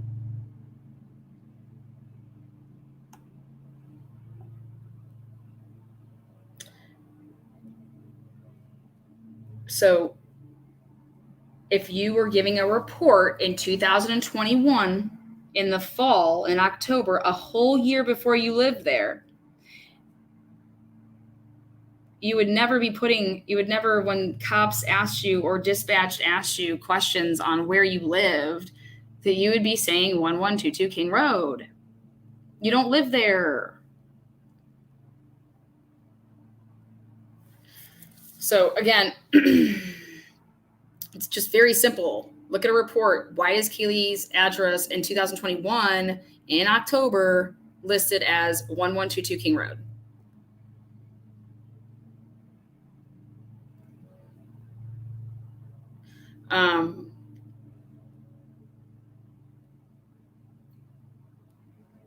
She was reporting that she saw the missing person woman from her hometown, that she thought that she saw her in the Moscow Walmart while she was there with her boyfriend shopping. So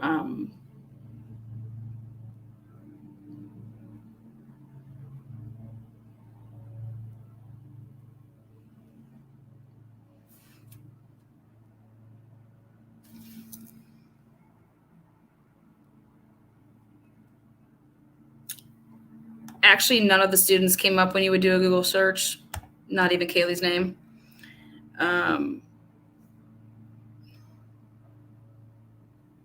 So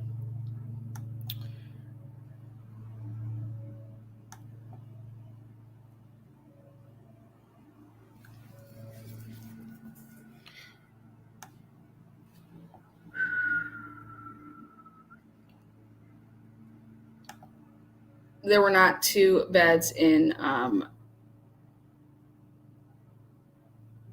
Maddie's room. The pictures that you guys have ever seen of the two beds in Maddie's room, that was in the sorority house. That was not 1122 King Road. How does one pretend to be Lana?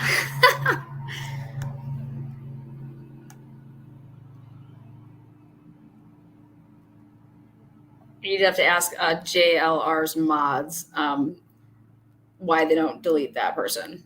So, like I said, we don't talk about that. And so please don't come in my lives and bring that up. Like that, I don't get it.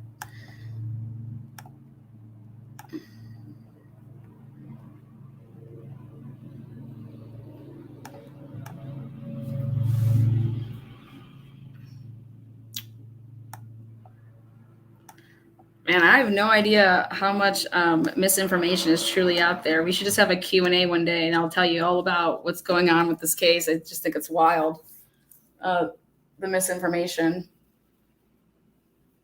But when you have a police report in October of 2021, a year before Kaylee ever lived there, Kaylee only lived in that house for a couple months, okay? I have some questions about when Kaylee moved out. When did Kaylee move out of the 1122 King Road house? So that she moved out, moved back home.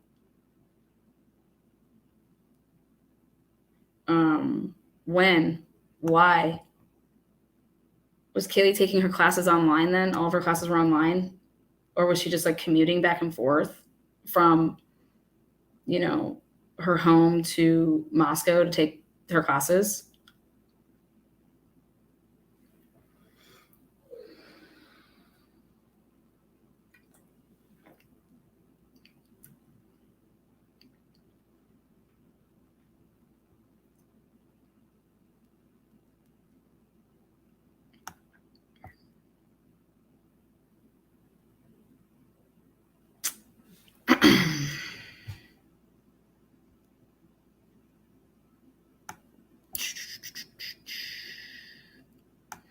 Whoop, whoop. Whoop, whoop.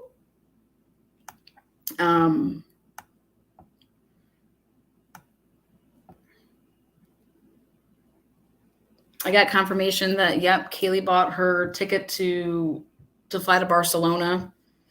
No one's really ever come forward and say who the people were going to be going on that trip to Europe. I saw the dates and everything. So, I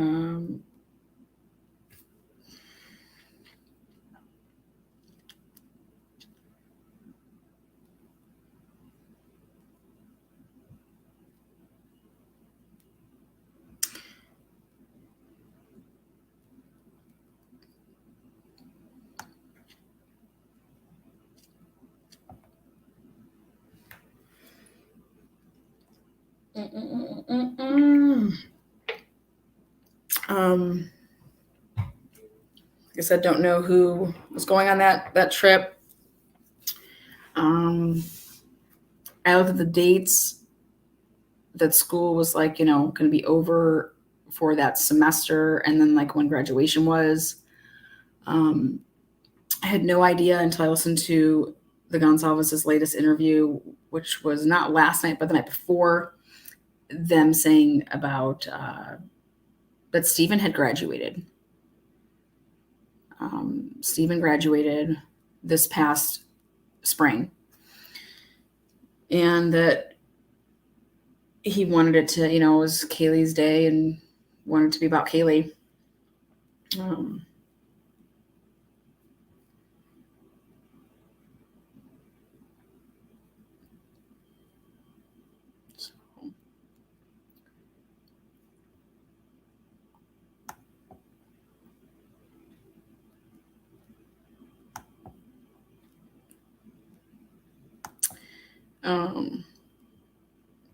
Barcelona is beautiful. I bet it is.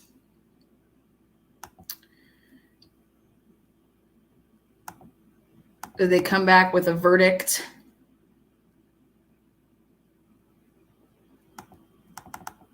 On the gag.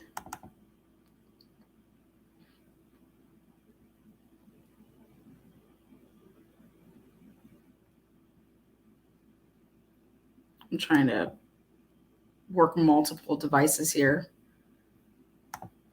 Again, thank you, Lindsay, for the new membership earlier. Gordista, welcome. Thank you. Shannon Gray is up there now.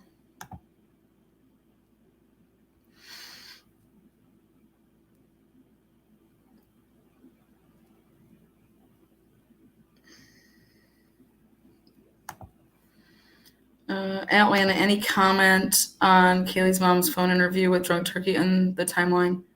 My comment would be I would continue to keep talking through my lawyer, and I would never have anybody talk for me.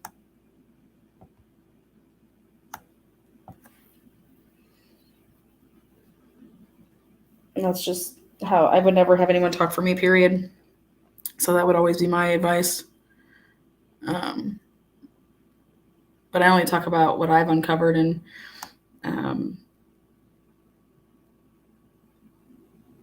if Christy wants to, realize that, oh wow, when you look at it that way, yeah, if we got the call at 1 or 1:30, it says 1:32. Yeah, saying that it was 6 hours. That's not accurate. My niece called at 1:32. And my only comment to that is then you wouldn't be in such an uproar about policy and procedure and protocol because they got to the house to tell you within 3 hours and you live an hour and a half away.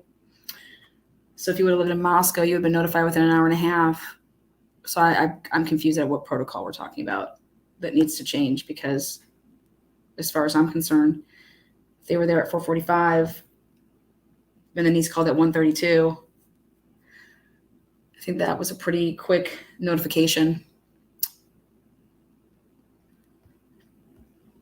Did you see the new court TV? No. I will take up to, let's see.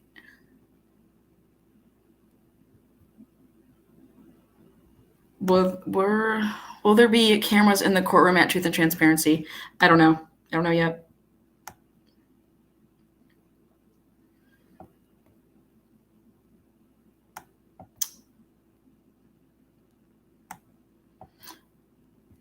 Christy's not the one that said it was 6 hours.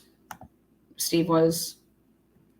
That interview done with Olivia was 2 months almost after the murders.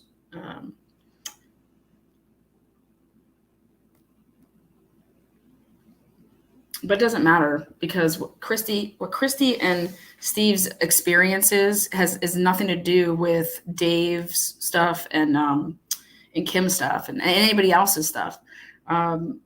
So it doesn't mean that if their niece called at 1:32, that doesn't mean that somebody else didn't call earlier. It also doesn't mean that that's their experience. It doesn't mean that Dave didn't have those Snapchats. You know what I'm saying? If they want to clear up a timeline of their experience, they should do that. They don't have to do that.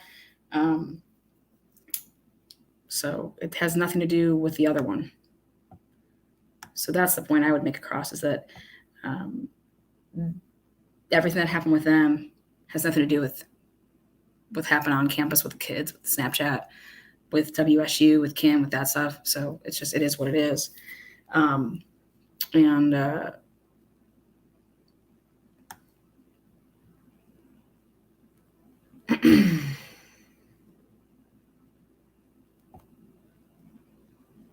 Yeah. They have no reason not. I mean, that wasn't the point of that. I think that's what people are getting mixed up too, is that just wasn't the point of that.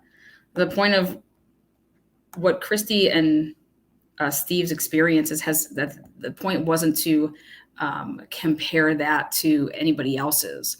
They just saw a timeline that they wanted to, oh, wow, no, that looks like, well, no, we didn't get that call earlier from our niece. So, saying the 6 hours or saying the 10 hours, that's not accurate. But my only question of that would be then, what are you talking about as far as protocol then? And that things need to, change, and that you were waiting around all day if you really weren't. I don't know. I got the feeling that I want to protect law enforcement there then and say, well, were you just throwing them on the bus for no reason? That just doesn't make sense. I don't know what protocols need to change. Now, if you can say that, that's why I believe that there could possibly be a different phone call.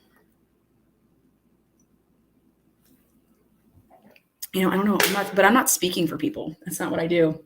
I just put out a timeline. And based on the timeline, based off that interview, you say 6 hours before your niece told you before 6 hours before the cops. So I worked backwards and I said, well, if the call came in at 1:32, that means that the police didn't come till at least 7 o'clock. But they said the police came at 4:30. So I said, well, that's only a 3 hour difference. So maybe they're confused about the time of the niece call, because he was adamant of we waited 6 hours, 10 hours. That's what I was going off of. And it's just that simple. It's math. It's just math.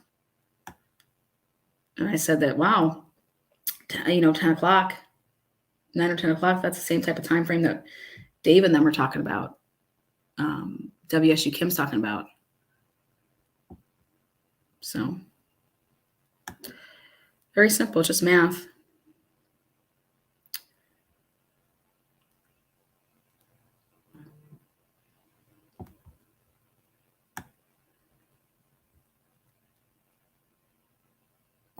So did mine, Alaska Dragonfly. I had no idea when I listened to that interview and talking about that, the brother it was his graduation too. And he kind of didn't want that to be overshadowed by, Kaylee. And I was just like, wow, I didn't even know that he was graduating.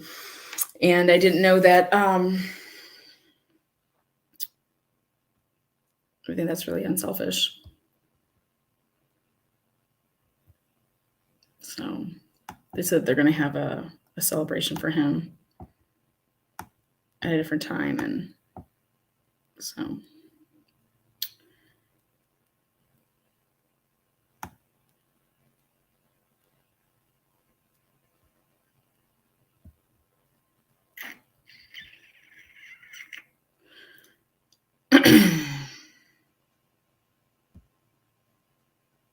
Gray saying law enforcement and prosecutor's office saying they have received nothing. What? Gray saying law enforcement and prosecutor's office saying they have received nothing. Received nothing. I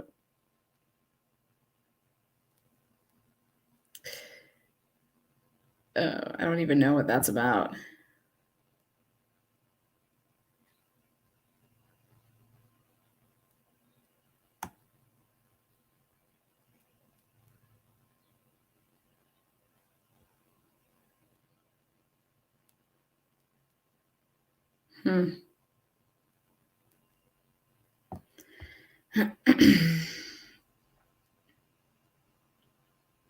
Maybe she was over at the King address more than her own apartment. Yeah, I mean, I don't think that I would know I just don't think that I would know that address. I don't think that I would know my roommate or like my friend's address like that. I would know the street. And then even then, you got kids mixing stuff up. Like, is it Queen? Is it King? You got people saying both. It's very interesting.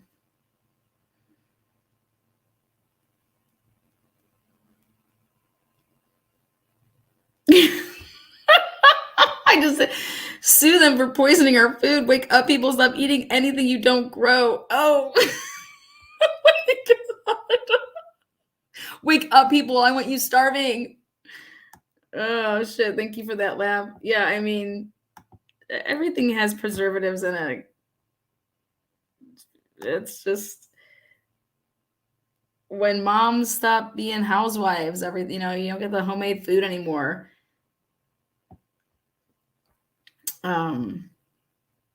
She was photographed at the house many times in 2021. Absolutely. Friends, you hang out. Absolutely. But guess what? That was been all after October, September. Like, that's just so early on in the school year. This report was early fall, like right, 4 to 8 weeks after school started.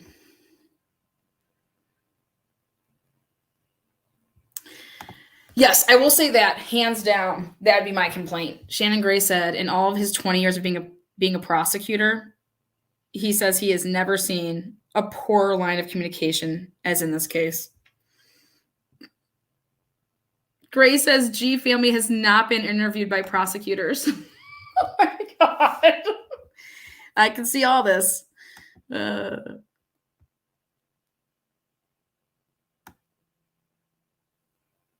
Again.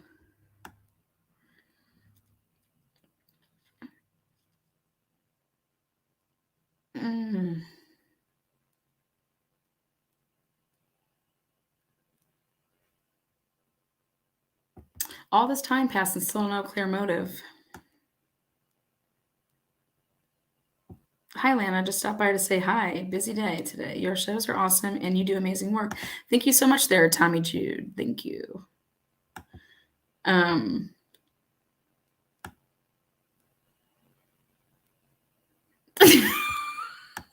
Moscow, don't piss on my leg and tell me it's raining. Why are you hiding the killer? Oh, God. That is from George Rodriguez making himself known. Oh, gosh.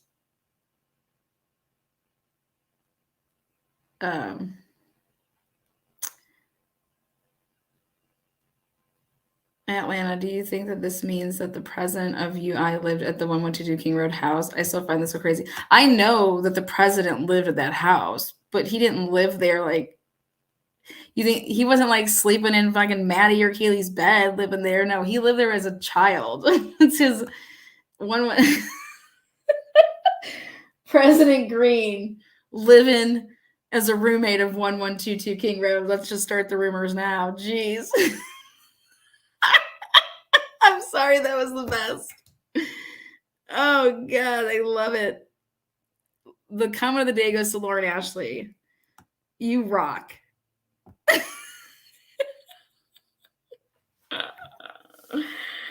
Oh, shit.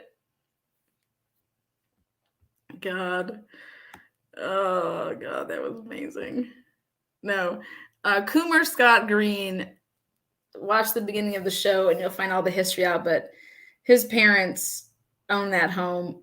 Coomer Scott Green grew up in that home, and there was a divorce that happened through that home. So I think that Coomer Scott Green doesn't have kind feelings about that home. I put up the decree and the judgment.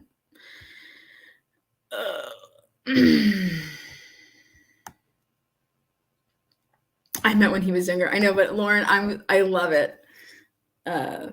Lauren Ashley. Is that how you say it though? Lorem for Lauren. One of my good friends, she named her daughter that. And she spells it that way.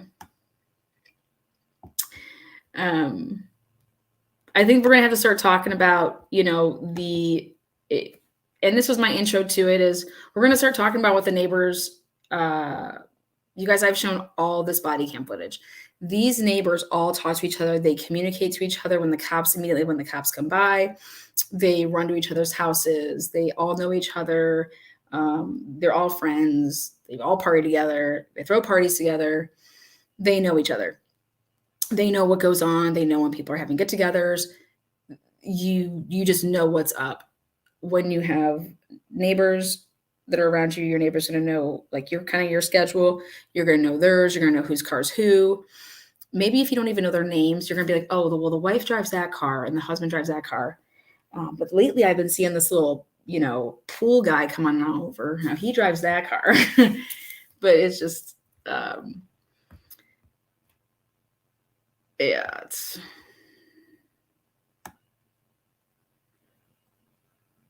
But we're going to start talking about that camera, that tripod that was up. I think that's a very strange thing to say that existed, and now all of a sudden people are trying to say like, no, that's fake. It's not. It's definitely not fake.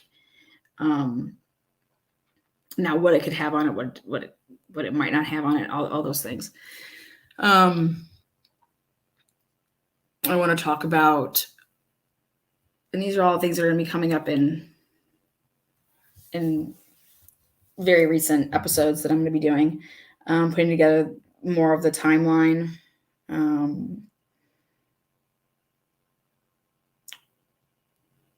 Yeah.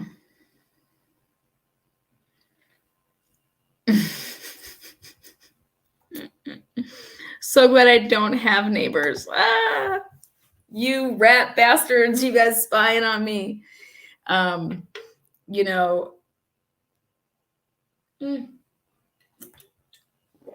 think you need to just go back to the beginning when certain things were coming out. But right here, the Argonaut, they are on scene.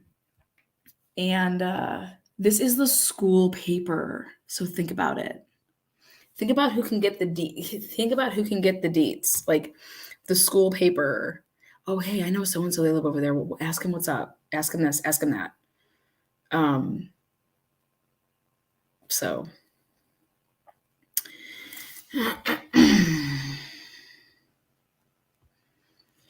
I'm about to try.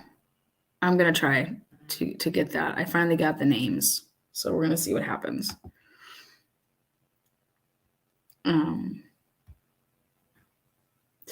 What day and time were the bodies removed from the house? That's actually going to be coming in with my timeline. Okay. Based on the people that do the Argonaut, all these people they take a bunch of, pictures and film, and they call it B-roll, and they have this stuff. It's out there. Like, they have it personally. And, you take different shots, and you don't just take one picture, and that's what we're going with. Like, when you're there, if you got a camera crew, I mean, like, what are you doing? You're usually rolling camera film. You're usually going at it. And so, where is this B-roll film? Like, what's out there? So maybe like the paper needs to get interviewed, maybe the press needs to get interviewed.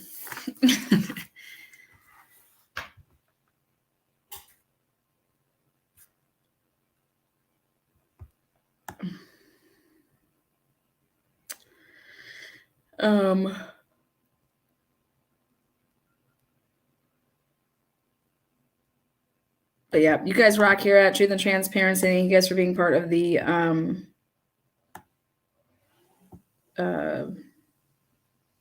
home team here. Make yourself known by hitting the thumbs up, thumbs down, share the video. Definitely the stuff in the beginning is the point of the video. So go back and see all the receipts on the paper trail.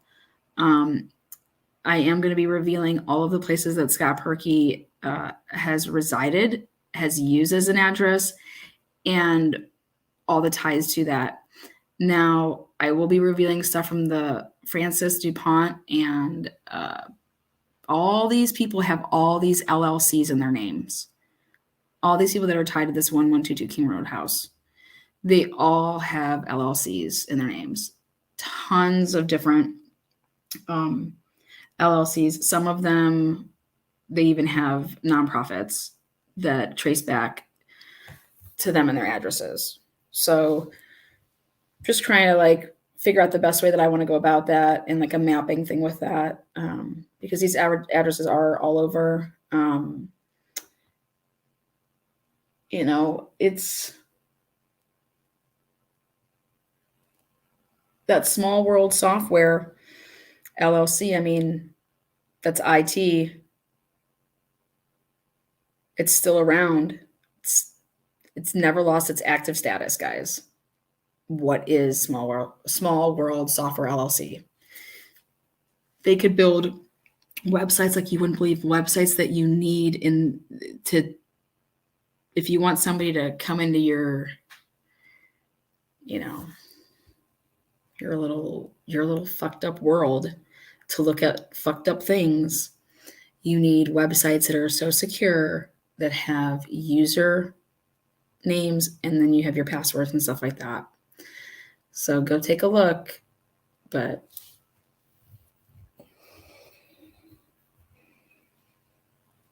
everybody and their mother using the shit out of 1122 King Road to like do refis, and it's just wild. All right, guys, until next time, take care. Rock Chalk, thanks. You're always going deep.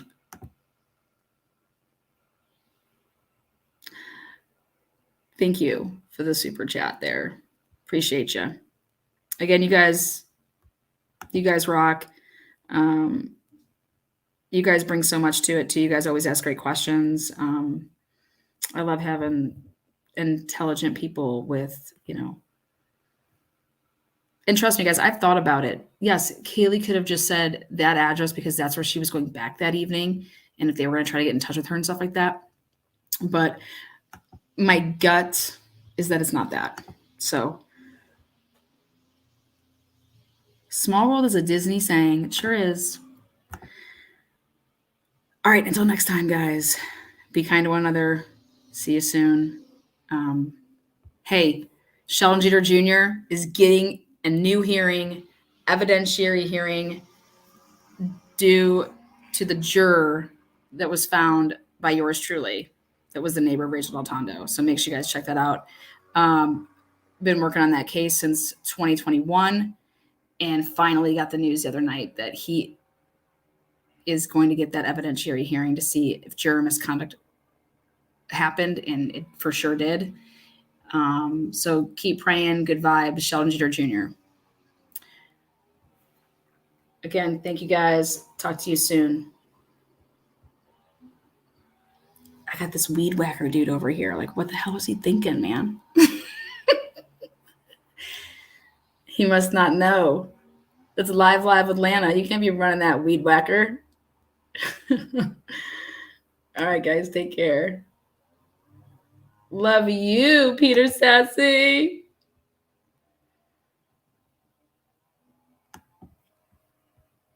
Thank you. V Slims. Amy D, thank you. Weed whacker. Weed whacker. Again, thank you, mods. Love you guys. Good content. Thanks, Anna. Thank you. Oh, unsolved cases. Good to see you here. Back then, was flipping houses that hallway by housing thing was taken off? It definitely wasn't about flipping houses. This has to do about, I'm going to let you guys think about it for a minute and then we'll go there. All right, guys. Bye-bye.